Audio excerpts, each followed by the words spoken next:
Hi guys, yan magluluto tayo ng ulam dito. Yan yung bawang. Ang bilis ng transition. O, ayan, nagkahiwa-hiwalay pa. And then yung sibuyas.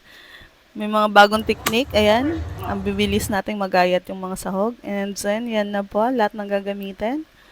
May yan, may gulay tayo dyan. Sangkap na sibuyas, bawang. And then, yan na po yung sotanghon. So, ano pa inantay natin dito? Mainit na yung kawali. Lagyan na ng mantika. Antayin uminit yung mantika and then lagay muna natin dyan yung atswete para sa mantika pa lang is magkulay ng ating atswete.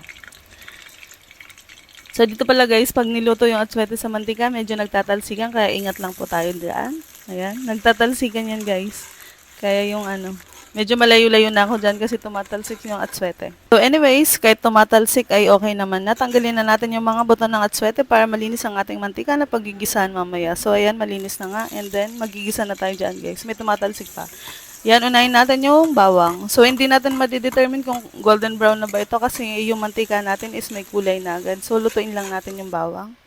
And after ganyan na guys, ang texture ng bawang at luto na yan, next natin yung sibuyas. So yan, lutuin din natin yung sibuyas, katulad ng bawang. So yan, lagay na natin dyan yung ating sahog na manok. Halu-haluin din ulit natin. So after natin isa yung manok, lagay tayo dito ng paminta and seasonings. So syempre, haluin muna natin para ma-mix muli yung ating mga ingredients na nilagay. So dito guys, naglagay na tayo ng tubig na mainit na agad para mas mabilis siya kumulo. So ayan, nag-add tayo ng tubig dito na may at swete na agad na pangkulay. So dito nag-add ako ng nor pork para dagdag lasa agad. So after niya, naglagay ako dito ng toyo ko.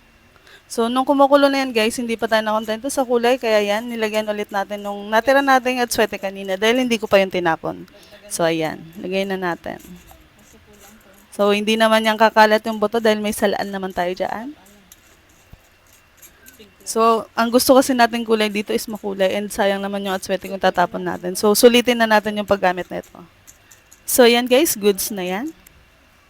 And then, after kumulo niyan, syempre may isasahog pa tayo dyan. Yan, atay and balunan yan guys. Para mas malasa din talaga yung ating sabaw ng ating, sotanghon. Yung sotanghon kasi guys, ang bilis na sumipsip ng ng sabaw. Kaya parang kahit may sabaw yan is kapag ka tumagal nagiging gisado na din. So anyways, okay lang yun. Yan yung atay and balunan. Hindi na natin yan in-slice para buo-buo na ganyan. So yan, at nang kumukulo na yan, lagay na natin ang ating sotanghon. So syempre, antayin lang din natin maluto ang ating sotanghon. So halo-haloin lang natin yan ng bahagya. And yan, luto na ang ating sotanghon. Lagay na natin yung gulay. So, mix na gulay na lang yan, guys. Kasi medyo, mahal ang gulay na ngayon sa palengke. Hindi na natin maiwasan yung pagmahal ng mga bilihin. Kaya yan, tipid-tipid na lang tayo dito. Tipid tips is the, key to success. Yes. Ayan, antayin lang din nating maluto yung ating nilagay na gulay. So, anyways, mabilis lang din yan maluto. Onting kulo at goods na. And yan na nga guys, luto ng ating sotanghon. So, yan, salin na natin sa malinis na mangkok. Yan. And ready na tayong kumain dyan. So, ito guys, pwedeng ulam, pwede ding merienda, at kahit ano po pwede itong gawin natin. So, ano pa natin guys? Kain na po tayo. Yan lamang po for today's video. Maraming salamat sa panonood.